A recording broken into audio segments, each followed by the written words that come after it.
সুপ্রিয় শিক্ষার্থীরা, আসসালামু আলাইকুম।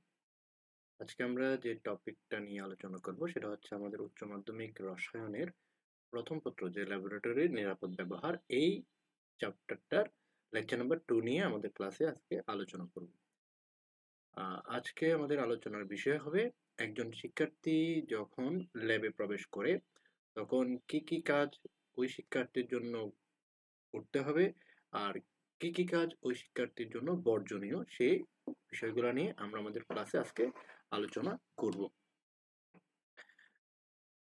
এই জন্য কি কি কাজ করতে হবে এবং কি কি কাজ বর্জনীয়, এই বিষয়গুলোকে আমাদের রসায়নে বলা হয় ল্যাবরেটরির গোল্ডেন রুল, অর্থাৎ সোনালী বিধি।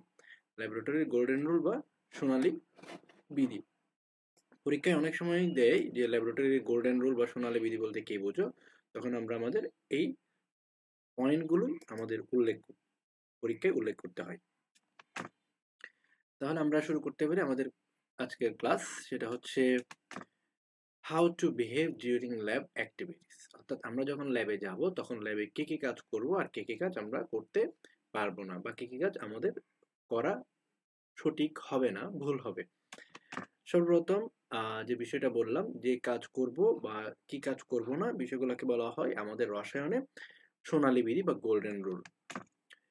এট ফার্স্ট আমরা যে কাজটা করব সেটা হচ্ছে, আমি যখন ল্যাবে প্রবেশ করব তখন আমাকে অবশ্যই ল্যাবে গিয়ে যে টপিকটা নিয়ে আমাদের ল্যাবে আমরা এক্সপেরিমেন্ট করব, পরীক্ষা করব, সে এক্সপেরিমেন্টটা নিয়ে আগে থেকে বই পড়ে একটা ক্লিয়ার কনসেপ্ট নিয়ে যাওয়া। অর্থাৎ আমি কোন টপিকটা নিয়ে আজকে আমাদের ল্যাবে কাজ করব বা ক্লাস করব বা আলোচনা করব, সেই কাজটা থেকে আগে, সেই কাজটা সম্পর্কে আগে থেকে ধারণা নিয়ে রাখা।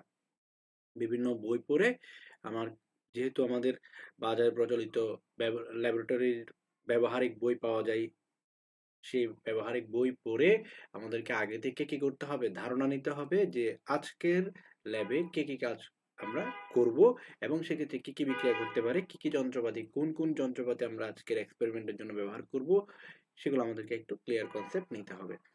দেন মন দিয়ে কাজ করতে হবে, জোরে কথা না বলা।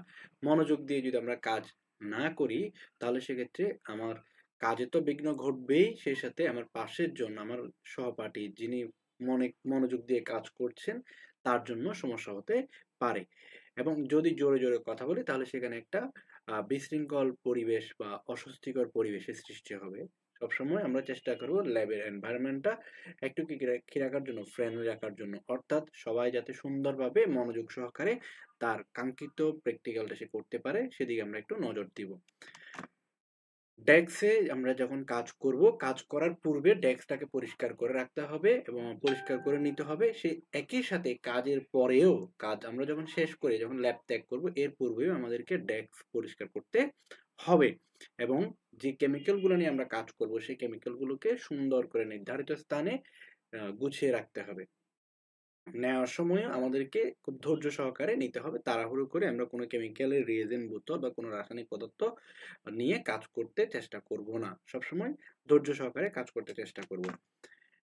তারপর হচ্ছে যে রাসায়নিক পদার্থটা আমরা ব্যবহার করব, সেটাকে যদি পরিমাপ করে নিতে হয় তাহলে সেক্ষেত্রে আমাদের যে রাসায়নিক ব্যালেন্স রয়েছে রাসায়নিক ল্যাবে, পরীক্ষাগারে, সেই রাসায়নিক ব্যালেন্সটা অবশ্যই আগে আমাকে পরিষ্কার করে নিতে হবে, এবং কাজ পরিমাপ করার পরেও যাতে কোনো ধরনের রাসায়নিক পদার্থ সেই আহ, রাসায়নিক নীতির প্যানের মধ্যে পড়ে না থাকে, ছড়িয়ে ছিটিয়ে না থাকে, বা লেগে না থাকে, এই জন্য পরিমাপের পরেও সেটা আমাকে কি করতে হবে, ব্যালেন্সটাকে পরিষ্কার করতে হবে। তাহলে একটা বিষয় আমরা এখানে বুঝলাম যে নিক্তি দিয়ে রাসায়নিক পদার্থ পরিমাপের আগে একবার নিক্তিটাকে পরিষ্কার করে নিতে হবে, এবং কাজের শেষেও নিক্তিটাকে ভালো করে পরিষ্কার করতে হবে। এক্ষেত্রে যদি নিক্তি পরিষ্কার না করে আমরা কাজ করি, এটা হতে পারে কি, আমার পরিমাপে ভুল আসতে পারে, ত্রুটি আসতে পারে, এরর আসতে পারে আমার এক্সপেরিমেন্টের মধ্যে। এরপর আমরা যে কেমিক্যাল নিয়ে কাজ করব, কাজ করার পরে সাধারণত সেই কেমিক্যালটা ওয়েস্ট হয়ে যায়। সেই ওয়েস্টকৃত কেমিক্যালটাকে আমরা চেষ্টা করব আমাদের নির্ধারিত স্থানে ফেলে ফেলে দেওয়ার জন্য, বা নির্ধারিত বিন বা ঝুড়িতে রাখার জন্য। আমরা যত্রতত্র বেসিনে সেটাকে আমরা ফেলবো না, কারণ এমনও তো হতে পারে যে আমি তো জানি না সেই কেমিক্যালটা আসলে আমি যেখানে রাখা দরকার সেখানে না রেখে যদি অন্য জায়গায় রাখি, সেখানে কোনো রাসায়নিক বিক্রিয়া ঘটে দুর্ঘটনা ঘটতে পারে। এজন্য নির্ধারিত স্থানে বা নির্ধারিত ঝুড়িতে এটাকে রাখতে হবে। আমি যত্রতত্র এটাকে নষ্ট করব না, বা ওয়েস্ট হওয়া সত্ত্বেও আমি সেটাকে নির্ধারিত স্থান ব্যতি রেখে অন্য কোনো স্থানে আমি সেটাকে ফেলবো না। এজন্য খুব সতর্কতার সাথে এই বিষয়গুলো একটু মাথায় রাখতে হবে। আর ৬ নাম্বার যে পয়েন্টটা নিয়ে আমরা কথা বলবো সেটা হচ্ছে, আমাদেরকে সাধারণত এসিড লঘুকরণ করতে হয়, অর্থাৎ এসিডের ঘনমাত্রা কমাতে হয়, অর্থাৎ কম ঘনমাত্রার এসিড নিয়ে কাজ করতে হয়। সেক্ষেত্রে আমরা মাথায় রাখবো, এসিডের মধ্যে আমরা কখনোই পানি ব্যবহার করব না। এই ভুলটা আমরা জীবনেও করব না। আমরা দেব পানিতে এসিড, এসিডের মধ্যে পানি না দিয়ে আমরা পানির মধ্যে এসিড দেওয়ার চেষ্টা করব। এটার রিজনটা কি? কারণ এসিডের একটা ধর্ম হচ্ছে সে পানি শোষণ করে নিতে পারে। ফলে যখন এসিডের মধ্যে পানি দেওয়া হয় তখন পানির অণুর সংখ্যা কম, এসিডের অণুর সংখ্যা বেশি থাকে। তখন সব এসিডের অণুগুলো ওই পানির অণুকে শোষণ করতে চেষ্টা করে। ফলে তাদের মধ্যে সংঘর্ষ হয়, রাসায়নিক বিক্রিয়া হয়, খুব দ্রুত বিক্রিয়া ঘটে, বিস্ফোরণ ঘটতে পারে এবং এটা একটা তাপ উৎপাদী বিক্রিয়া, অনেক বেশি হিট প্রডিউস হয়। কিন্তু অপরদিকে আমরা যদি পানিতে অল্প অল্প এসিড মিশিয়ে এসিডটাকে পাতলা করতে চাই, লঘু করতে চাই, তাহলে সেক্ষেত্রে যে পরিমাণ হিট উৎপন্ন হয় সেটা খুব বেশি হার্মফুল হয় না, এটা ব্যালেন্স হয়ে যায়। আর এই জন্য খেয়াল রাখতে হবে, আমরা এসিডে যদি পানি দিই বিস্ফোরণ বিক্রিয়া করতে পারে, তাপ উৎপাদী বিক্রিয়া হবে। ফলে আমরা সবসময় চেষ্টা করব পানির মধ্যে এসিড দেওয়ার জন্য, পানির মধ্যে এসিড দিয়ে এসিডটাকে লঘু করে নেওয়ার চেষ্টা করব যখন এসিডে লঘুকরণ করার প্রয়োজন পড়বে। এটা খুবই গুরুত্বপূর্ণ। আর ৭ নম্বর পয়েন্ট হচ্ছে কি, আমাদের কোনো একটি রাসায়নিক পদার্থকে আমরা যখন বার্নারে হিট দিই, যেমন টেস্ট টিউব, বিকার, কনিক্যাল ফ্লাস্ক বা গুলতলি ফ্লাস্ক, তখন এই আহ, তাপ দেওয়ার কারণে কাঁচের যন্ত্রপাতিগুলো যখন তাপ দেওয়া শেষ হবে, আমি সঙ্গে সঙ্গে কখনোই এটা বেসিনে ধোয়ার জন্য নিয়ে যাব না, পানির সংস্পর্শে সঙ্গে সঙ্গে নিয়ে যাব না। তাহলে হবে কি, উত্তপ্ত কাঁচের যন্ত্রপাতিটা পানির সংস্পর্শে আনার সঙ্গে সঙ্গে এটা দ্রুত তাপ ছেড়ে দিতে চেষ্টা করবে এবং তখন কাঁচের যন্ত্রপাতিগুলো কি হয়ে যেতে পারে, ভেঙে যেতে পারে, দুর্ঘটনা ঘটতে পারে। এজন্য খেয়াল রাখবো, উত্তপ্ত কাঁচের যন্ত্রপাতি কখনো সঙ্গে সঙ্গে পানি দিয়ে আমরা ধুয়ে ফেলবো না। এটাকে কিছুক্ষণ আমি এক জায়গায় রাখবো যাতে আমার তাপটা সহনীয় পর্যায়ে চলে আসে। ওই কাঁচের যন্ত্রপাতির যে টেম্পারেচারটা সহনীয় পর্যায়ে চলে আসার পর তারপর আমি সেটাকে পানি দিয়ে আমি পরিষ্কার করে নিব। এরপর যে বিষয়টা হচ্ছে, তাড়াহুড়ো করে কখনোই ল্যাবে কাজ করা যায় না। তাড়াহুড়ো করে ল্যাবে কাজ করলে দেখা যাবে কি, আমার কাঙ্ক্ষিত যে বিক্রিয়া সেটা আমি করতে পারবো না। এমনও তো হতে পারে তাড়াহুড়ো করে কাজ করতে গিয়ে আমার কেমিক্যাল নষ্ট হয়ে যেতে পারে, বা কেমিক্যাল পরিবর্তন হয়ে যেতে পারে, অথবা কেমিক্যাল একটা জায়গায় আমি আরেকটা ইউজ করতে পারি, অথবা দেখা যাচ্ছে আমি তাড়াহুড়ো করে কাজ করতে যাচ্ছি, ফলে এক স্টেপ না করে আরেক স্টেপে চলে যাচ্ছি। তাহলে সেক্ষেত্রে আমার এক্সপেরিমেন্টটা কাঙ্ক্ষিত এক্সপেরিমেন্ট আর এর রেজাল্ট আমি পাবো না এক্সপেরিমেন্টের মাধ্যমে। এই জন্য খেয়াল রাখতে হবে, ল্যাবে যখন আমরা কাজ করব খুব স্লোলি ঠান্ডা মস্তিষ্কে আমাদেরকে কাজটা করতে হবে। এই বিষয়গুলো একটু মাথায় রাখতে হবে। ওকে। আর ৯ নম্বর বিষয় হচ্ছে, রাসায়নিক দ্রব্যের কখনোই স্বাদ গন্ধ নেওয়া উচিত হবে না। এটা খুবই ডেঞ্জারাস একটা বিষয়, খুবই মারাত্মক একটা বিষয়। সেটা হচ্ছে কি, আমরা অনেকেই আমাদের অসতর্কতার কারণে আমরা অনেকে সময় চেষ্টা করি কি, আমার রাসায়নিক পদার্থের একটু শ্বাস নিতে চেষ্টা করি, নিঃশ্বাস নিয়ে আহ, বা ঘ্রাণটা টেস্ট করতে চেষ্টা করি, অথবা জিহ্বার মাধ্যমে এটা স্বাদ নেওয়ার চেষ্টা করি। এটা কখনোই করা যাবে না, কারণ রাসায়নিক পদার্থগুলো সাধারণত আমার জন্য ক্ষতিকর। ফলে আমি যখন নিঃশ্বাসের মাধ্যমে এটাকে ঘ্রাণ নিতে চেষ্টা করব, গন্ধ নিতে চেষ্টা করব, স্মেল নিতে চেষ্টা করব, এটা আমার শ্বাসনালীতে ক্ষয় সৃষ্টি করতে পারে। আমার এমনও হতে পারে আমি তখন ইনস্ট্যান্স আমার মাথা ঘুরে পড়ে যেতে পারি বা সেন্সলেস হয়ে যেতে পারি, যে কোনো দুর্ঘটনাই ঘটতে পারে। ঠিক আছে? এমনকি মৃত্যু ঝুঁকিও থাকতে পারে যদি সেটা অতিরিক্ত মাত্রায় ক্ষতিকর হয়ে থাকে। আর কখনোই তো স্বাদ নেওয়া যাবে না। স্বাভাবিকভাবে কেমিক্যাল কখনোই মুখে দেওয়া যায় না। এটা আমাদেরকে মাথায় রাখতে হবে। রাসায়নিক দ্রব্য ব্যবহারের পূর্বে অবশ্যই আমাদেরকে চিন্তা করতে হবে, সে রাসায়নিক আমাদেরকে দেখে নিতে হবে যে রাসায়নিক দ্রব্যটা আমি ব্যবহার করছি তার লেভেলটা কি, এটা কোন রাসায়নিক দ্রব্য। কারণ আমি যদি না দেখে রাসায়নিক দ্রব্যের লেভেলের নামটা না দেখে, অর্থাৎ লেভেলে কি লেখা আছে সেটা যদি আমি না পড়ে আমার রাসায়নিক পদার্থটা যদি ব্যবহার করি, তাহলে স্বাভাবিকভাবেই আমি অন্য একটা কেমিক্যাল ব্যবহার করে ফেলতে পারি। এক্ষেত্রে আমার দুর্ঘটনা ঘটার সম্ভাবনা থাকবে। আমার কাঙ্ক্ষিত যে বিক্রিয়া সেটা কখনোই আমি ঘটাতে পারবো না। নির্ধারিত যে প্রোডাক্ট পাওয়ার কথা সেটাও আমি পাবো না। ফলে আমার এক্সপেরিমেন্টে ভুল আসতে পারে, দুর্ঘটনা ঘটতে পারে, যেকোনো ধরনের অ্যাক্সিডেন্ট হতে পারে।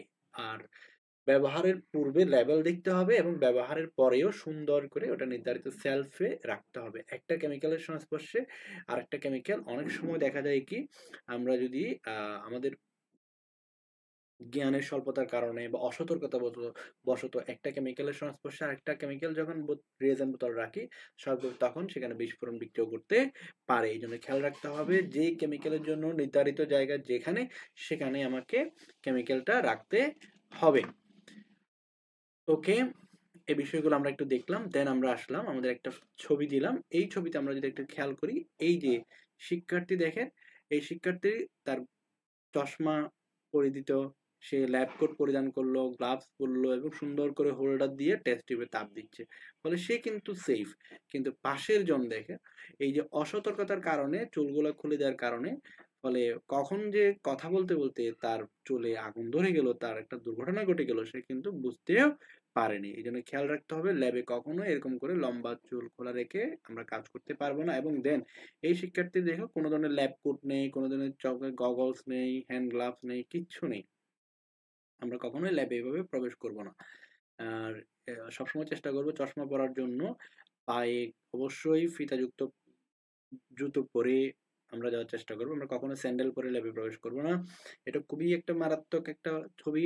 এটা হচ্ছে কি, ল্যাবে আমরা যখন কাজ করি তার সবকিছুই পারফেক্ট, সে চশমা পরছে, ল্যাব কোট পরছে, সবকিছুই ঠিক আছে, মনোযোগ দিয়ে কাজ করতেছে, বাট সে দেখো এখানে খাওয়া দাওয়া করছে কাজের সময়। এটা কখনোই করা যাবে না।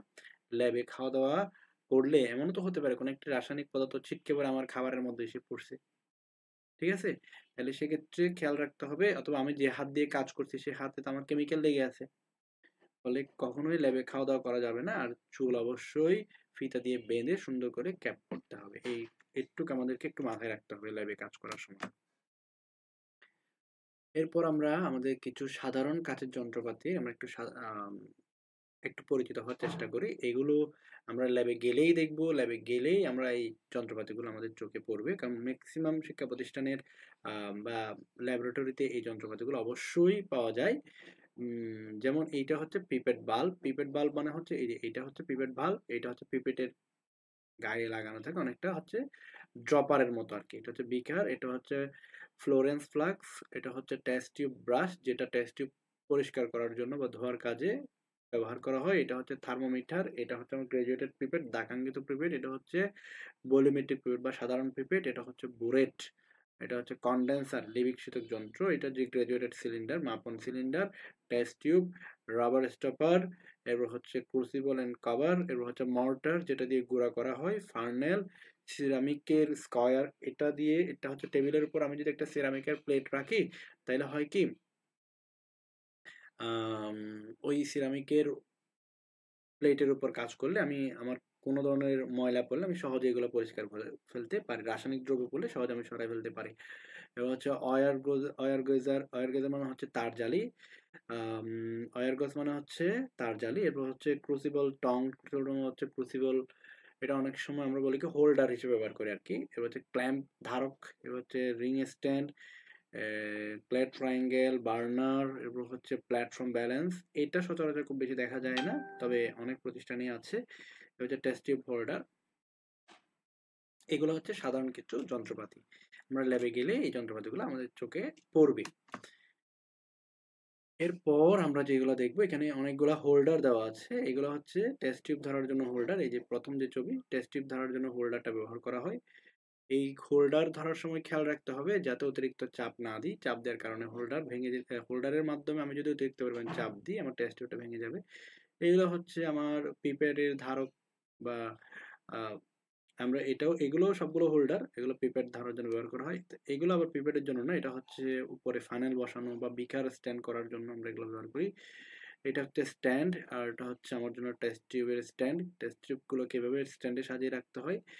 আর এগুলো তো বললাম ক্ল্যাম্প হোল্ডার। এইটা সাধারণত এই যে এই যন্ত্রটা হচ্ছে এই স্ট্যান্ডের সাথে লাগিয়ে আমি আমার কি বলা হয় বুলেট গুলাকে স্ট্যান্ড করিয়ে রাখি আর কি। আর এটা হচ্ছে ক্ল্যাম্প, টেস্ট টিউব ধারণ করার জন্য ব্যবহার করে থাকি। এরপর আমরা যদি দেখি আমাদের আসলে কাচের যে যন্ত্রপাতিগুলো আমরা ব্যবহার করি আমাদের পরীক্ষাগারে বা ল্যাবে, সেই কাচের যন্ত্রপাতিগুলো সাধারণত দুই ধরনের কাচ দিয়ে তৈরি হয়। কিছু যন্ত্রপাতি রয়েছে, এগুলো হচ্ছে সফট গ্লাস, বোতল গ্লাস, নর্মাল গ্লাস বা সোডা গ্লাস বলা হয়। এগুলো সাধারণত নরম প্রকৃতির হয়। ফলে এই কাচের যন্ত্রপাতিগুলো তৈরি করা হয় সোডিয়াম অক্সাইড, ক্যালসিয়াম অক্সাইড, সিলিক অক্সাইড, এগুলো পরীক্ষায় আসে। সফট গ্লাসের উপাদান কি, বোতল গ্লাসের উপাদান কি, নর্মাল গ্লাসের উপাদান কি, সোডা গ্লাসের উপাদান কি, সোডিয়াম অক্সাইড, ক্যালসিয়াম অক্সাইড, সিলিক অক্সাইডের মিশ্রণ। আর এগুলো সাধারণত যেহেতু সফট গ্লাস, তাহলে অবশ্যই কম তাপ সহ্য করে, যার কারণে আমি এই কাচের তৈরি যন্ত্রপাতিগুলো তাপ দেওয়ার ক্ষেত্রে ব্যবহার করি না। অর্থাৎ এই কাচ দিয়ে যে কাচের যে যন্ত্রপাতিগুলো আমরা তৈরি করা থাকে, সেই যন্ত্রপাতিগুলো আমরা ল্যাবে ব্যবহার করি না তাপ দেওয়ার জন্য। ধরেন আমি যদি বলি ওয়াচ গ্লাস নরম কাচ দিয়ে তৈরি। ওয়াচ গ্লাসকে আমরা কখনোই কি করি না, তাপ দেওয়ার কাজে ব্যবহার করি না। যেমন মনে করেন এরপর হচ্ছে কি বুলেট পিপেটকে আমরা কখনো কি করি না, তাপ দেওয়ার কাজে ব্যবহার করি না। যদিও বুলেট পিপেট আমার পাইরেট গ্লাসে চলে যায়, তারপরও এগুলো তাপ দেওয়ার জন্য আমরা ব্যবহার করি না। আর এরপর হচ্ছে এটা হচ্ছে যেহেতু কম তাপ, রেজিস্ট্যান্স শব্দের অর্থ হচ্ছে তাপ সহ্য করতে পারে, কম কম তাপ সহ্যশীল, ঠিক আছে। আর এই কাজগুলো হচ্ছে পরিষ্কার না, ক্লিয়ার না, একটু লালচে বা বাদামি টাইপের হয়, মানে ঘোলাটে টাইপের গ্লাস সামগ্রীগুলো।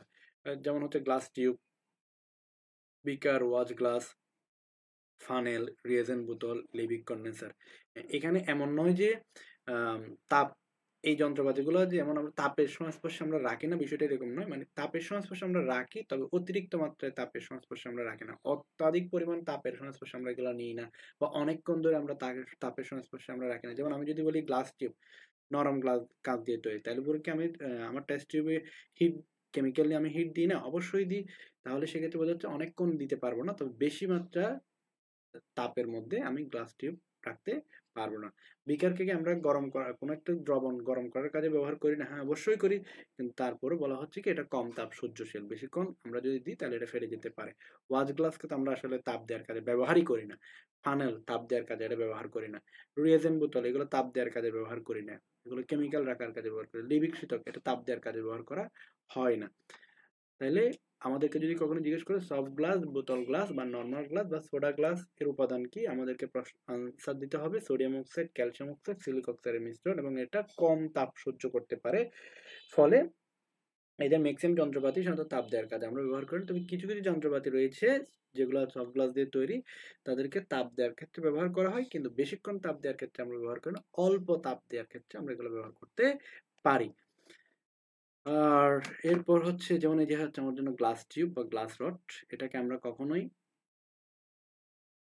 টেস্ট টিউবকে আমরা সাধারণত টেস্ট টিউবকে আমরা তাপ দেওয়ার কাজে ব্যবহার করি, কিন্তু গ্লাস টিউবকে আমরা করি না। মাইন্ডেড, এখানে একটু খেয়াল রাখতে হবে। গ্লাস টিউব মানে এটা হচ্ছে কাচের একটা নল। এই কাঁচের নলটা অনেকটা নাড়ানি হিসেবে ব্যবহার করা হয়, অনেকটা একটা কাঁচের যন্ত্রপাতির সাথে আরেকটা কাঁচের যন্ত্রপাতি কানেক্ট করার জন্য ব্যবহার করা হয় গ্লাস টিউবগুলো। এগুলো আমরা তাপ দেওয়ার কাজে ব্যবহার করি না, কিন্তু টেস্ট টিউবটা আমরা তাপ দেওয়ার কাজে ব্যবহার করি। এগুলো হচ্ছে বিকার হচ্ছে এটা সলিউশনে তাপ দেওয়ার ক্ষেত্রে ব্যবহার করা হয়। সলিউশন তৈরি করার ক্ষেত্রে নির্দিষ্ট আয়তনের তরল পতনের ক্ষেত্রে আমরা বিকার ব্যবহার করতে পারি। ওয়াচ গ্লাস, তাপ দেওয়ার কাজে ব্যবহার করা হয় না, জাস্ট কেমিক্যালের যে সলিউশন থাকে সলিউশনের কালার দেখার জন্য, অথবা কোনো একটি রিয়েকশন অল্প করে যদি টেস্ট করতে চাই, সেক্ষেত্রে আমি ওয়াচ গ্লাস এনে টেস্ট করতে পারি। ফানেল কখনোই আমরা তাপ দেওয়ার কাজে ব্যবহার করি না। এটা হচ্ছে তরল পদার্থ স্থানান্তরের ক্ষেত্রে, যাতে বাইরে ছিটকে পড়ে ছড়াই না পড়ে, বা সহজে যাতে এক এক কাচের যন্ত্রপাতি থেকে আরেক কাচের যন্ত্রপাতি যাতে আমি কি করতে পারি, স্থানান্তর করতে পারি, এটার জন্য ফানেল ব্যবহার করি। আর রিয়েজেন্ট বোতল রাসায়নিক দ্রব্য রাখার কাজে ব্যবহার করা হয়। এটা বিভিন্ন ধরনের হতে পারে, স্বচ্ছ হতে পারে, একটু কালচে বা লাল বর্ণেরও হতে পারে।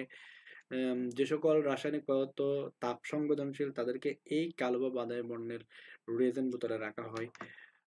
এটা হচ্ছে আমার জন্য রিয়েজেন্ট বোতল, সাদা বর্ণের। আর এই যে যন্ত্রটা, এটাকে বলা হয় পাতন। এটা হচ্ছে পাতন ফ্লাক্সের, এটা যদিও এটা আমার নরম কাচ দিয়ে তৈরি না, কিন্তু এই যে লম্বা যে কাচের যন্ত্রটা, এটাকে বলা হয় লিবিক শীতক। এটা কি বলা হয়? লিবিক শীতক। এই যে এখানে বলা হচ্ছে লিবিক কন্ডেন্সার, এইটা হচ্ছে আমার জন্য লিবিক শীতক। তো এগুলো আমার জন্য হচ্ছে গোলতলের ফ্লাক্স বা পাতন ফ্লাক্স, যেটাকে আমি ত্রিপদী স্ট্যান্ডের উপর বসিয়ে একটা তার জালের, প্রথমে একটা, এটা হচ্ছে ত্রিপদী স্ট্যান্ড, ত্রিপদী স্ট্যান্ডের উপর একটা তার জালি, তার জালের উপরে আমি পাতন ফ্লাক্সটাকে বসালাম বা গোলতলের ফ্লাক্সটা বসালাম, দেন আমি বার্নার দিয়ে তাপ দিচ্ছি। আর এটা হচ্ছে থার্মোমিটার, এগুলো পাতনের কাজে ব্যবহার করা হয় আর কি। এগুলো আমরা যখন পাতন নিয়ে আলোচনা করব তখন আমরা এগুলো দেখব। তাহলে আমাদের দরকার ছিল লিবিক শীতক, এই যে এই যন্ত্রটার নামই হচ্ছে লিবিক শীতক, কাচের যন্ত্রটার নাম। ওকে, আপনারা যদি এরপরে আমরা দেখি, আমাদেরকে এরপরে যে প্রশ্নগুলো পড়তে হবে সেটা হচ্ছে পাইরেক্স বা জ্যানা গ্লাস বা বোরোসিলিকেট গ্লাস। পাইরেক্স, জ্যানা গ্লাস অথবা বোরোসিলিকেট গ্লাস। তাহলে এটার উপাদান কি? এটার উপাদান হচ্ছে সোডিয়াম অক্সাইড, আগেরটাতে ছিল ক্যালসিয়াম, এটা হচ্ছে potassium, zinc oxide, barium oxide, সিলিক অক্সাইডের সাথে বোরন অক্সাইড। এই যে এখানে বোরন থাকার কারণে এটার নাম হয়ে গেল বোরো, আর সিলিকনের সাথে থাকার কারণে এটার নাম হয়ে গেছে সিলিকেট, বোরোসিলিকেট গ্লাস। তাহলে এটাকে একটু চিন্তা করবে, এটা হচ্ছে আমার জন্য অনেকটা শক্ত প্রকৃতির হবে, ফলে বা মোটা প্রকৃতির হবে। পাইরেক্স গ্লাসগুলো দামি কাঁচ দিয়ে তৈরি। এই যন্ত্রপাতিগুলো beaker, conical flask, pipette, burette, measuring flask, volumetric flask, এগুলো সাধারণত পাইরেক্স বা জানা গ্লাস তৈরি, অর্থাৎ খুবই একটু এক্সপেন্সিভ হয় মোটামুটি। এবং এরা খুবই তাপ সংবেদনশীল হয়, মানে তাপটাকে সহ্য করতে পারে, তাপ সহ্যশীল বেশি। ঠিক আছে, এদের হিট রেজিস্ট্যান্স করার ক্ষমতা বেশি। আর এগুলো দেখতে একদম স্বচ্ছ সাদা বর্ণের হয়, ঘোলাটে কাচের না, এগুলো হচ্ছে সাদা কাচের হয়। সাধারণত এগুলো আমরা ব্যবহার করি উচ্চ তাপমাত্রা উত্তপ্ত করার কাজে এদের ব্যবহার করা হয়। আর এবার হচ্ছে রাসায়নিক পদার্থের প্রস্তুতি, কোনো একটা রাসায়নিক পদার্থ যদি আমি তৈরি করতে চাই তাহলে সেক্ষেত্রে আমার এই কাঁচের যন্ত্রপাতিগুলোই আমরা মূলত ব্যবহার করি। তারপর হচ্ছে দ্রবণে তাপ দেওয়ার ক্ষেত্রে, তাহলে যে বিষয়টা বললাম, যেহেতু পাইরেক্স গ্লাস, অবশ্যই আমরা এটা দ্রবণে তাপ দেওয়ার ক্ষেত্রে ব্যবহার করতে পারি। যেমন এই যে দেখেন, এগুলো হচ্ছে আমার জন্য কনিক্যাল ফ্লাক্স। কনিক্যাল ফ্লাক্সগুলো আমরা কি কাজে ব্যবহার করি? আমাদের পাইরেক্স গ্লাস দিয়ে তৈরি, আমরা চাইলে টাইট্রেশনের কাজে ব্যবহার করতে পারি, তাপ দেওয়ার কাজে আমি কনিক্যাল ফ্লাক্সগুলো ব্যবহার করতে পারি। এগুলো হচ্ছে টেস্ট টিউব। টেস্ট টিউব হচ্ছে বার্নারে কোনো একটা রাসায়নিক পদার্থ নিয়ে অল্প পরিমাণ নিয়ে যদি হিট দিতে হয় সেক্ষেত্রে আমি আমার টেস্ট টিউবগুলো ব্যবহার করতে পারি। আর এটা হচ্ছে মেজারিং সিলিন্ডার। মেজারিং সিলিন্ডার অনেকটা চং আকৃতির, চিকন নলের মতো। আর নিচের দিকে এটা একটা বেইস রয়েছে, বেইসটা থাকার কারণে আমি আমার এই নলটাকে বসায় রাখতে পারি। এটা অনেকটা হচ্ছে মেজারিং সিলিন্ডার। আমরা এটাকে নলের মতো চিন্তা করি, অর্থাৎ কোন একটি রাসায়নিক পদার্থ 100 ml পরিমাপের ক্ষেত্রে, 50 ml পরিমাপের ক্ষেত্রে, 10 ml 20 ml পরিমাপের ক্ষেত্রে আমরা এই মেজারিং সিলিন্ডারগুলা পরিমাপ কাজে ব্যবহার করি। আর এটা হচ্ছে আমার জন্য বুরেট। এটা খুবই দামি একটি বুরেট, এগুলো সব জায়গায় ব্যবহার করা হয় না। এইগুলোর বিশেষত্ব হচ্ছে এইখানে একটা ইনপুট দেওয়ার মতো, একটা ডিজিট ইনপুট দেওয়ার মতো একটা ডিসপ্লে বোর্ড রয়েছে। সেক্ষেত্রে আমি এখানে যত ডিজিট ইনপুট দিব আমার এই যন্ত্রটা সাধারণত ঠিক সেম পরিমাণের কেমিক্যালি সে তুলে নিবে এবং এটা বুলেট হিসেবে কাজ করবে। আমরা সাধারণত এই বুলেট আমরা ব্যবহার করি না, এটা খুবই দামি বুলেট, আমরা এই বুলেটটা ব্যবহার করি। দেখেন এই বুলেটের পেছনে একটা কি আছে, এটা হচ্ছে আমার জন্য রাবারের একটি ফিলার রয়েছে, যেটা অনেকটা ড্রপারের মতো। ঠিক আছে, ওষুধের সিরাপের মধ্যে যে আমরা যে ড্রপারগুলো দেখি অনেকটা এটার মতোই। এরপর হচ্ছে এইগুলো হচ্ছে আমার জন্য আয়তনিক ফ্লাক্স, ভলিউমেট্রিক ফ্লাক্স। ঠিক আছে, এগুলো হচ্ছে, এই ভলিউমেট্রিক ফ্লাক্সগুলো হচ্ছে দ্রবণ প্রস্তুত করার কাজে ব্যবহার করা হয়, এগুলো তাপ দেওয়ার কাজে ব্যবহার করা হয় না, খেয়াল রাখতে হবে। এইটা ব্যবহার করা হয় দ্রবণ প্রস্তুতির কাজে, দ্রবণ প্রস্তুতির কাজে ব্যবহার করা হয়। এগুলো আমরা সাধারণত তাপ দেওয়ার কাজে ব্যবহার করি না, তবে এটা তাপ দেওয়ার কাজে ব্যবহার করে থাকি, এটা তাপ দেওয়ার কাজে ব্যবহার করে থাকি, এটা তাপ দেওয়ার কাজে ব্যবহার করে থাকি। এই যে মেজারিং সিলিন্ডার তাপ দেওয়ার কাজে ব্যবহার করা হয় না, এবার হচ্ছে পিপেট তাপ দেওয়ার কাজে ব্যবহার করা হয় না, ভলিউমেট্রিক ফ্লাক্স তাপ দেওয়ার কাজে ব্যবহার করা হয় না, এগুলো খেয়াল রাখতে হবে একটু। টেস্ট টিউব, বিকার, হচ্ছে আয়তনিক ফ্লাক্স, এটা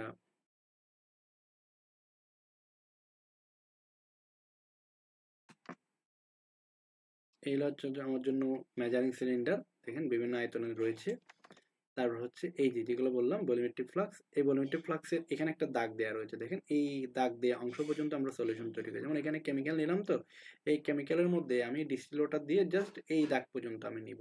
এতটুকু দাগ পর্যন্ত নিলে এটা কত হয়ে যাবে, 100 ml একটা সলিউশন হয়ে যাবে, বা 500 ml একটা সলিউশন হয়ে যাবে। যদি 500 ml বোতলে নিই, তাহলে 50 ml এর জন্য আমি কিন্তু এখানে একদম গলা পর্যন্ত একদম শুরু পুরোটা কিন্তু আমি ফিল আপ করতে, বিষয়টা এরকম না। এখানে এই জায়গায় একটা দাগ থাকবে, ওই দাগ পর্যন্ত নিলে আমার এটা সলিউশন হয়ে যাবে, 50 ml এর সলিউশন হয়ে যায়। 250 ml এর ক্ষেত্রেও এখানে দাগ দেওয়া রয়েছে, 245, 250, 255 এভাবে দাগ দেওয়া থাকে।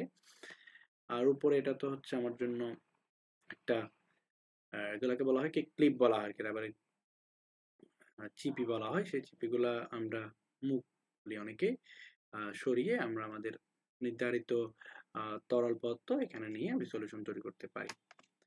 আর এগুলো হচ্ছে আমার জন্য বুরেট। সে বুরেটের ক্ষেত্রে এই জায়গায় আমার হচ্ছে স্টপার রয়েছে, এটাকে বলা হয় স্টপার বা চাবি। এটা এই চাবিটাকে আমি ডান বাম ঘোরালে আমার এখান থেকে তরল পদার্থ নিচে পড়বে। এখানে একটা ফিগার দেওয়া রয়েছে, দেখেন কিভাবে ল্যাবে কাজ করা হয়। আমার এই বুলেটটাকে হোল্ডার দিয়ে আমি স্ট্যান্ডের সাথে শক্ত করে আটকালাম। আটকানোর পর এই যে স্টপার রয়েছে, চাবিটাকে বা নব রয়েছে, এটাকে আমি যখন মুভ করাবো তখন আমার এখান থেকে তরল পদার্থ নিচে নামবে। যেমন শুরুতে তরল পদার্থ যদি 10 থাকে, তাহলে সেখান থেকে মনে করেন এখন চলে আসছে কত, আমার 40-এর কাছাকাছি চলে আসছে। আর এটা হচ্ছে কনিক্যাল ফ্লাক্স, টাইট্রেশনের কাজে ব্যবহার করা হয়। আর এটা হচ্ছে আমার যে পিপেট, সাধারণ পিপেট। আমরা সচরাচর ম্যাক্সিমাম আমাদের পরীক্ষাগারগুলোতে, প্রতিষ্ঠানের বিভিন্ন কলেজের প্রতিষ্ঠান বা স্কুলের ল্যাবরেটরিগুলোতে, পরীক্ষাগারগুলোতে আমরা এই ধরনের পিপেটগুলাই কমনলি ব্যবহার করি। এগুলো হচ্ছে দাকাঙ্কিত পিপেট বা গ্রাজুয়েটেড পিপেট, এগুলো ব্যবহার করা হয়। এগুলো অনেক প্রতিষ্ঠানে রয়েছে। এগুলোর মাধ্যমে আমি নির্দিষ্ট এমএলের 10 ml, 5 ml, 4 ml, 3 ml এরকম করে আমি আমার তরল পদার্থ নিতে পারি। আর এই জায়গায় যে মুখটা রয়েছে, এখানে আমি রাবারের ফিলারটাকে বসিয়ে বা রাবারের ফিলার সাথে আটকিয়ে তখন আমি 10 ml মেপে নিই আর কি। অনেকটা ওই সিরাপের যে ড্রপার থাকে সেই ড্রপারের মতোই। এগুলোও সেম, এগুলোর ক্ষেত্রেও এখানে এই এই জায়গায় একটা দাগ দেওয়া থাকে, এই জায়গায় একটা দাগ দেওয়া থাকে, এই জায়গায় একটা দাগ দেওয়া থাকে, এই জায়গায় একটা দাগ দেওয়া থাকে, এই জায়গায় একটা দাগ দেওয়া থাকে। 15 ml, 100 ml, 30 ml, 6 ml, 5 ml, 2 ml, বিভিন্ন ml এর হতে পারে। এই যে দেখেন, এই যে পিপেটের পেছনে একটা রাবারের ফিলার পরানো রয়েছে। এই রাবারের ফিলারগুলোকে প্রেস করলে, এই প্রান্তে প্রেস করলে আমার তরল পদার্থটা কি হয়ে যায়, আমার পিপেটের ভিতরে চলে আসে। এটা পিপেট, তাহলে খেয়াল রাখতে হবে এটা হচ্ছে আমার জন্য পিপেট। আর আমরা যেটা স্ট্যান্ড করে রাখলাম এটা হচ্ছে আমার জন্য বুরেট, এটা হচ্ছে আমার জন্য বুরেট। আর এগুলো হচ্ছে আমার জন্য পিপেট, এগুলো আমার জন্য হচ্ছে পিপেট। এগুলো হচ্ছে দামি পিপেট, এগুলো আমরা ব্যবহার করি না। এগুলা উন্নত মানের পরীক্ষাগারে আমরা ব্যবহার সাধারণত দেখা যায় কাজের ক্ষেত্রে। এটা হচ্ছে গোলতলি flask, round bottom flask. Round bottom ফ্লাক্সের ক্ষেত্রে অনেকগুলো, বেশ কিছু রাউন্ড বোতল ফ্লাক্স অনেকগুলো কাজে ব্যবহার করা হয়। যেমন এখানে রাউন্ড বোতল ফ্লাক্সের ক্ষেত্রে এটা 4টা মুখ রয়েছে, ফলে এটা সাধারণ কোনো কাজে ব্যবহার করে না। এটার জন্য নির্ধারিত পরীক্ষা রয়েছে, এক্সপেরিমেন্ট রয়েছে, ওই কাজে এটা ব্যবহার করবে। সব কাজে এটা ব্যবহার করা যায় না। এইগুলো হচ্ছে গোলতলি ফ্লাক্স, এগুলা তাপ দেওয়ার কাজে ব্যবহার করা হয়, পাতন ফ্লাক্স আর কি। তো এটার বিভিন্ন সাইজ রয়েছে, দেখেন এখানে 50, 100, 200, 500 বিভিন্ন সাইজের গোলতলি ফ্লাক্স বা রাউন্ড বোতল ফ্লাক্স রয়েছে। এটা হচ্ছে অনেকটা পাতন ফ্লাক্স, এর বিশাল একটা লম্বা সরু নল রয়েছে, এর পাশে আরেকটি কানেক্টর রয়েছে। এই কানেক্টর দিয়ে আমরা করি কি, আরেকটি কাজের যন্ত্রপাতির সাথে বা রাবারের নলের সাথে আমি এটাকে কানেক্ট করে আমার পাতন কাজ এটা ব্যবহার করে থাকি আর কি। যেটা আমাদের ওই একটা স্লাইডে আমরা দেখেছিলাম নর্মাল গ্লাস, সেখানে পাতনের যে চিত্র ছিল এটার সাথে অনেকটা মিলিয়ে নিলে দেখা যাবে। আর এটা হচ্ছে আমার জন্য ডেসিকেটর। এই ডেসিকেটর গুলো সাধারণত কি দিয়ে তৈরি, ওই পাইরেক্স গ্লাসেরই তৈরি হয়। তো এটা তো তাপ দেওয়া যায় না, এটা করা হয় কি, কোন একটা রাসায়নিক পদার্থ যাতে জ্বলে বা শ্বাস আসতে না পারে, এই জন্য এই ডেসিকেটরের মধ্যে শুষ্ককারক পদার্থ দিয়ে আমার কেমিক্যালটাকে রাখা হয় আর কি। এই ডেসিকেটর গুলো দেওয়া আছে, যেমন এখানে ডেসিকেটর প্লেট দেওয়া আছে, চেম্বার আপার দেওয়া আছে, লোয়ার ডেসিকেটর প্লেট দেওয়া আছে। মূলত আমরা এই ডেসিকেটর গুলোকে শুষ্ক করে রাখার জন্য, যে আর্দ্রতা সংস্পর্শে যাতে রাসায়নিক পদার্থ না আসতে পারে সেজন্য আমরা এগুলো ব্যবহার করি। এগুলো সবগুলো হচ্ছে কি দিয়ে তৈরি, এগুলো সবগুলো হচ্ছে আমার জন্য পাইরেক্স গ্লাসের তৈরি।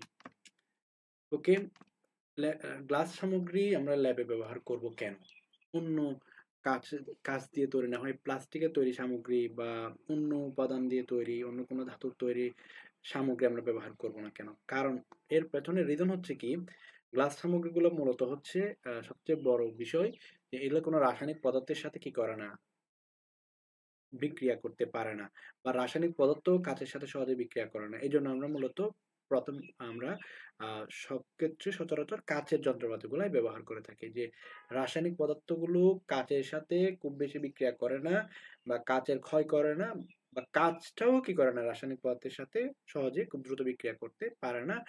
এজন্য আমরা এটা ব্যবহার করে থাকি। তারপরে হচ্ছে কি, কাঁচের যন্ত্রপাতিগুলো সাধারণত খুব স্বচ্ছ হয়, পরিষ্কার হয়, যার কারণে আমি আমার নির্ধারিত রাসায়নিক পদার্থটা কতটুকু নিলাম, কি ঘটছে রাসায়নিক বিক্রিয়া, এগুলো আমি স্পষ্ট দেখতে পারি।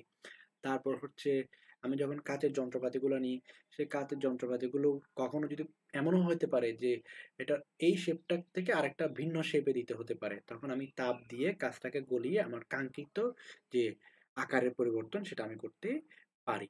তো এগুলো এখানে রয়েছে যে রাসায়নিক দ্রব্য দ্বারা কাঁচ সহজে আক্রান্ত হয় না বা বিক্রিয়া করে না, এবং বিভিন্ন রাসায়নিক দ্রব্য সংরক্ষণ, বহন, দ্রবণ প্রস্তুতি ও দ্রবণ মাপন, টাইট্রেশনের কাজে, এই বিশ্লেষণী কাজ মানে হচ্ছে ল্যাবরেটরি কাজে কাঁচের ব্যবহার প্রায় একচেটিয়া, মানে আমরা সবসময় এগুলো ব্যবহার করি।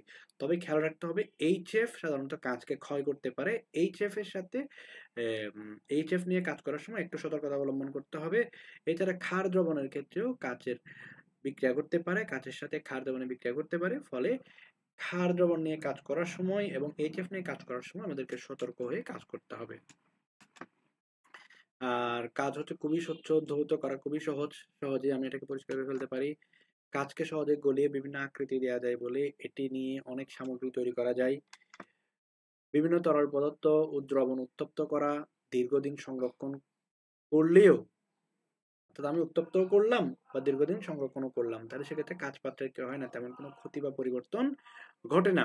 তেমনি রাসায়নিক দ্রব্যেরও কি হয় না, কাঁচ পাত্রের যেমন কোনো ক্ষতি হয় না, রাসায়নিক দ্রব্যেরও কি হয় না, কোনো পরিবর্তন হয় না বা কোনো বিক্রিয়া ঘটে না, অথবা তেমন কোনো ক্ষতি হয় না।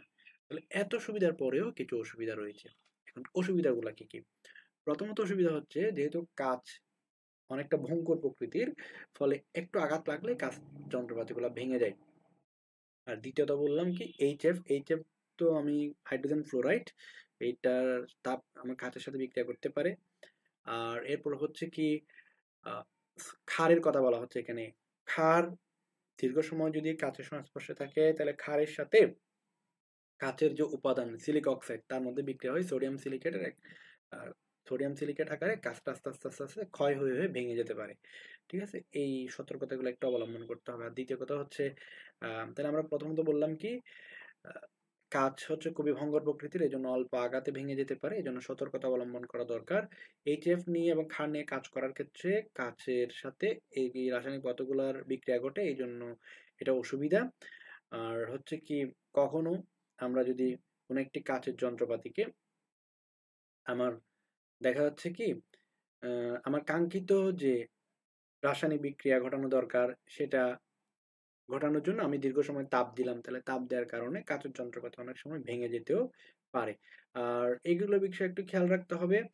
আর সেক্ষেত্রে আরেকটা বিষয় আমরা বলবো যে কখনো স্ক্র্যাচ পড়া বা ফাটল যুক্ত কাঁচের যন্ত্রপাতি আমরা ব্যবহার করব না আমাদের পরীক্ষাগারে। তাহলে আমরা ঝুঁকি বা অসুবিধাগুলো কি কি একটু দেখি।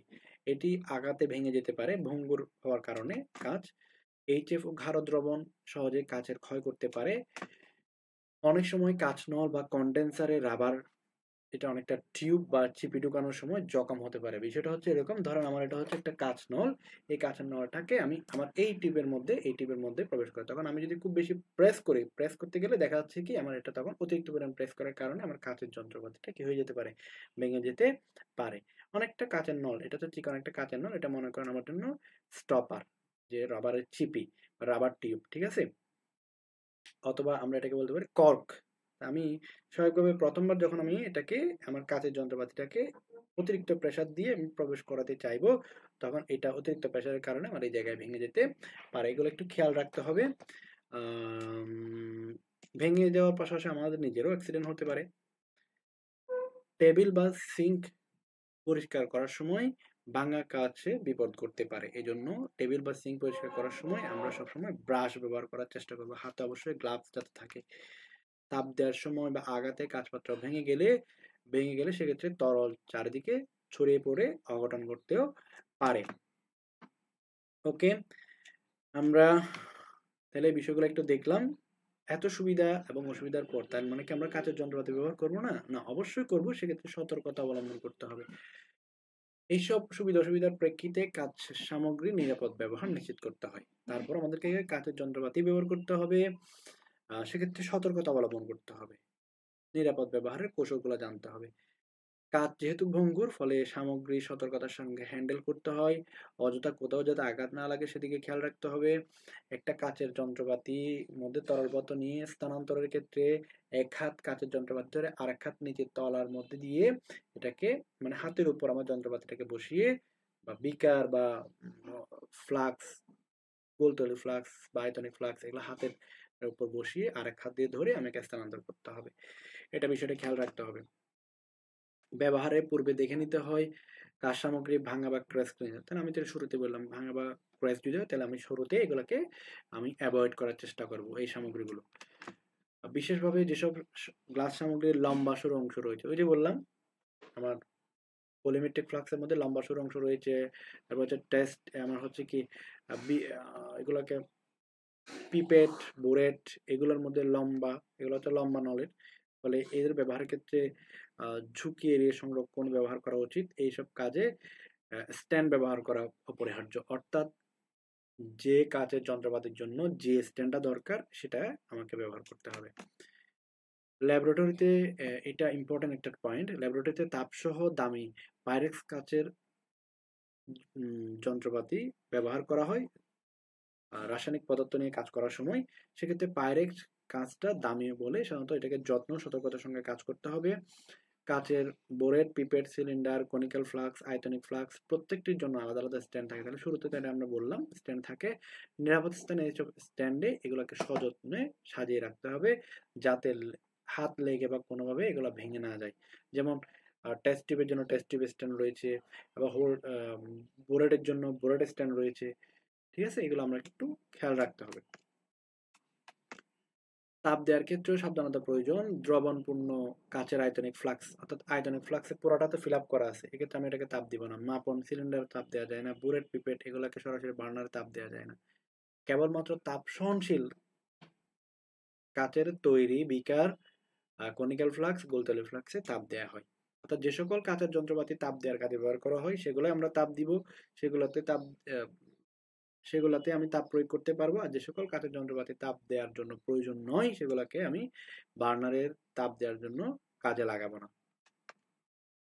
তরল পদার্থ ভর্তি ফ্লাক্স বোতল যে কোনো পাত্র এক স্থান থেকে অন্য স্থানে নেওয়ার সময় তলায় একটা হাত দিয়ে ধরতে হবে। তলায় একটা হাত দিয়ে ধরতে হবে মানে এভাবে ধরে নিচে একটা হাত রাখতে হবে যাতে অনেক সময় ধাক্কা লেগে আমার এই তরল পদার্থ বাইরে পড়তে না পারে বা কাচের যন্ত্রপাতিটা ভেঙে যেতে না পারে। বুলেট, পিপেট, ফ্লাক্স যে কোনো কাজ সামগ্রী ব্যবহারের সময় একটু বাড়তি সতর্কতা অবলম্বন করতে হয় যেন ব্যবহারের সময় এটা না ভাঙে। আর ওই যে বললাম গ্লাস টিউব ঢোকাতে বা চিপিটাকে খুলতে গেলে অনেক সময় হয় কি ফ্লাক্সের যে চিপি থাকে ওই চিপিটা খুলতে হয়, আটকে থাকে। দীর্ঘদিন ব্যবহারের পর এটা আটকে থাকে বা দীর্ঘ সময় ধরে ব্যবহারের কারণে দীর্ঘ সময় আমি যদি এটাকে এক জায়গায় রেখে রাখলাম অবহেলিত পড়ে আছে তাহলে আর চারপাশে হয়তো ময়লা বা কোনো কিছু কারণে আমার চিপিটা একটু আটকে থাকে, তাহলে সেক্ষেত্রে অতিরিক্ত চাপ দিয়ে এটা আমি করতে চেষ্টা করব না। অথবা দেখা যাচ্ছে কি আমি রাবারের কর্কের মধ্যে বা রাবার স্টপারের মধ্যে আমার কাচের যে যন্ত্রপাতি আমি সেটাকে বা কাচ নলটাকে আমি ভেতরে প্রবেশ করাতে যাচ্ছি, তাহলে সেক্ষেত্রে আমি অতিরিক্ত চাপ পরিহার করব। কোনো একটি কাজের যন্ত্রপাতিকে যখন তাপ দেওয়া হয় সরাসরি বার্নারের উপর বসিয়ে তাপ দিব না। আমাকে আগে খেয়াল রাখতে হবে নিচে যখন বার্নার জ্বলবে এটাকে একটা ত্রিপদ স্ট্যান্ডের উপর একটা তার জ্বালে দিতে হয়। তার জালের উপর অ্যাসবেস্টসের একটা প্রলেপ থাকে। এই অ্যাসবেস্টসের প্রলেপের উপর আমার বিকার বা ফ্লাক্স ওটাকে আমি বসাবো। এরপর উপর থেকে গ্লাস রড দিয়ে সব জায়গায় আস্তে আস্তে আস্তে আস্তে নাড়বো। তাহলে হয় কি তাপটা সমানভাবে সঞ্চালিত হবে। ঠিক আছে। আর ক্র্যাক বা ফাটল যুক্ত কাজ সামগ্রী তো শুরুতেই বললাম এটা তাপের শিকায় ধরা যাবে না। ইলেকট্রিক বার্নার বা গ্যাস বার্নারে তাপ সামগ্রী সরাসরি তাপ দেওয়া যায় না। কাজ সামগ্রী সরাসরি তাপ, এগুলোর কথা হচ্ছে যেমন কিছু কিছু কাজ সামগ্রী তাপ, যেমন আমি যদি বলি গ্লাস টিউব তো সাধারণত তাপ, আমি যদি বার্নারে তাপে দিই তাহলে এটা গলে যায়, ঠিক আছে, ওয়াচ গ্লাস এটা ফেটে যাবে ও গলে যাবে। তাহলে এক্ষেত্রে খেয়াল রাখতে হবে যে সকল কাঠের যন্ত্রপাতি তাপ দেওয়ার কাজে ব্যবহার করা হবে শুধুমাত্র সেগুলাই আমি তাপের সংস্পর্শে আনতে পারবো, এবং দীর্ঘ সময় আনতে পারবো না, তার যতটুকু রাখা দরকার ততটুকুই রাখতে পারবো আমি। দ্রবণ নাড়ার ক্ষেত্রে এক্ষেত্রে হয় কি, গ্লাস রড এটাও কাঁচ দিয়ে তৈরি, আমার যে বিকার থাকে বা ফ্লাক্স থাকে এটাও কি থাকে কাঁচ দিয়ে তৈরি। এখন আমি যখন নাড়ানাড়ি করি তখন সেক্ষেত্রে হয় কি, গ্লাস রডটাও কাঁচ ওটাও কাঁচ, ফলে দুইটা কাঁচের মধ্যে বারবার আঘাতপ্রাপ্ত হয়ে যে কোনো সময় কোনো একটি যন্ত্র গ্লাস রড বা বিকার বা ফ্লাক্স ভেঙে যেতে পারে। খেয়াল রাখতে হবে এক্ষেত্রে অবশ্যই গ্লাস রডের মুখে একটি রাবারের ক্যাপ পড়তে হবে, রাবারের ক্যাপ দেয়া থাকলে সেক্ষেত্রে এটা আমার কি হয় না, এই কাচের সাথে কাচের আর সংঘর্ষ হয় না, ফলে আমার কোনো কাচের যন্ত্রপাতি ভাঙারও কি থাকে না, সম্ভাবনা তেমন একটা থাকে না। ওই জন্য বলা হয় দ্রবণ নাড়ার জন্য কাচ দণ্ড ব্যবহার করলে ওই কাচ দণ্ডের মাথায় রাবারের প্যাড পুলিশম্যান লাগিয়ে রাখতে হয়। এক্ষেত্রে কাচের পাত্রে আঘাত লেগে ক্র্যাচ পড়ার সম্ভাবনা থাকে না, ফলে বেশি আঘাতে কাচ পাত্র ক্ষয়গ্রস্ত হওয়ারও কি থাকে না, কোনো সুযোগ থাকে না। তাহলে এই বিষয়গুলো হচ্ছে আমার সতর্কতা। এটা হচ্ছে আমার জন্য বুরেট, বুরেটের এই জায়গায় এটা হচ্ছে স্টপার। এখন অনেক সময় এটার ক্ষেত্রে হয় কি, এই বুলেটে আমি খাড় নিয়ে কাজ করি, তো খাড় নিয়ে যখন কাজ করি তখন কাজ করার পরে অবশিষ্ট যে খাড়গুলো থাকে এগুলো আমি এখানে রেখে দিই, তাহলে সেক্ষেত্রে কিন্তু আমি শুরুতেই বললাম এই বুলেটটা হচ্ছে কি দিয়ে তৈরি, বুলেটটা হচ্ছে সিলিক অক্সাইডের তৈরি, তাহলে সেক্ষেত্রে সিলিক অক্সাইডের সাথে ক্ষারের বিক্রিয়া ঘটবে, ফলে সোডিয়াম সিলিকেটের গোড়া তৈরি হবে, অর্থাৎ এটা আস্তে আস্তে আস্তে ক্ষয় হবে। এখানে বলা হচ্ছে কখনো কখনো শিক্ষার্থীগণ বুলেটে ক্ষার দ্রবণ নিয়ে টাইট্রেশন করার পর ভুলক্রমে বুলেটে ক্ষার দ্রবণটা রেখে ল্যাবরেটরি ত্যাগ করে, এতে করে কাচের সঙ্গে ক্ষারের বিক্রিয়া ঘটে, ফলে উৎপন্ন সোডিয়াম সিলিকেট দ্বারা বুলেটের স্টপার আটকে যায়, গোড়াগুলো এসে এই জায়গায় আটকে যায়। এই অবস্থায় এখন তখন হয় কি, আমরা সব অনেকেই এটাকে জোরে এই স্টপারটাকে ঘোরাতে চেষ্টা করি, এই স্টপারটাকে এই প্রান্তে মোচড় দিতে চেষ্টা করি, সেক্ষেত্রে এটা ভেঙে যাবে, এটা ভেঙে যাবে। তাহলে কি করব, আমাদের উচিত হচ্ছে এই যে অংশ, এই যে স্টপারের অংশটা পানি বা HCl এর মধ্যে ডুবিয়ে রাখবো, তাহলে HCl এর মধ্যে সোডিয়াম সিলিকেট এটা কি হয়ে যায়, দ্রবীভূত হয়ে যায়। এই অবস্থায় একটা বড় বিকারের পানি বা HCl নিয়ে বুলেটের নিচের অংশ স্টপারে ডুবিয়ে রাখতে হবে, ফলে সোডিয়াম সিলিকেটটা দ্রবীভূত হয়ে সহজে বুলেটের স্টপার খুলে যায়। তাহলে এই বিষয়গুলো আমরা একটু খেয়াল রাখবো, আর সতর্কতার ভাবে অবশ্যই ব্রাশ বা ডাস্টপেন দিয়ে ভাঙা কাঁচপাত্র সরাবো, আমরা সরাসরি হাত দিয়ে কখনো এইভাবে আমি কি করবো না, আমার কাঁচের যন্ত্রপাতিগুলোকে পরিষ্কার করতে চেষ্টা করব না, ভাঙা কাঁচের টুকরোগুলো আর কি। এটা অবশ্যই হাতে যাতে গ্লাভস থাকে, নির্ধারিত ব্রাশ থাকবে, ডাস্ট প্যান মানে মোছার জন্য নির্দিষ্ট প্যান থাকবে, এগুলো দিয়ে আমি আমার ভাঙা কাঁচের যন্ত্রপাতিগুলো পরিষ্কার করব। তাহলে আজকের মতো আমি এতটুকু রাখলাম, আমাদের পরবর্তী ক্লাসে আমরা আলোচনা করব সেটা হচ্ছে কিভাবে কাচের যন্ত্রপাতি ব্যবহারের পর পরিষ্কার করতে হয়, এই বিষয়গুলো নিয়ে আমরা আলোচনা করব। তাহলে আজকের মতো এখানেই রাখলাম, সবাই ভালো থাকবেন, আসসালামু আলাইকুম।